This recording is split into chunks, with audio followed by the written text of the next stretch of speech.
दिनांक 19 मे रोजी दुपारच्या सुमारास सप्तशृंगी गड घाटात जोरदार पावसामुळे किरकोळ स्वरूपात दरड कोसळण्याची घटना घडली आहे.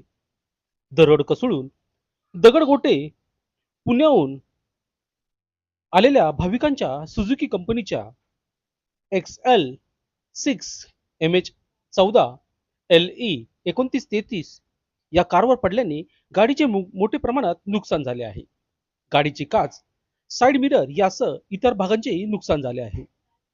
सुदैवाने या दुर्घटनेत गाडीतील कोणत्याही भाविकाला दुखापत झाली नाही. ही दिलासादायक बाब आहे. अपघाताची माहिती मिळताच नांदुरी पोलीस स्टेशनचे पोलीस अधिकारी मनसाराम बागुल, नितीन देवरे, संदीप बत्तिसे, आदेश भामरे तसेच पोलीस मित्र व आपत्ती व्यवस्थापन पथक यांनी घटनास्थळी धाव घेतली. त्यांनी दगड बाजूला सारून रस्ता वाहतुकीसाठी मोकळा केला.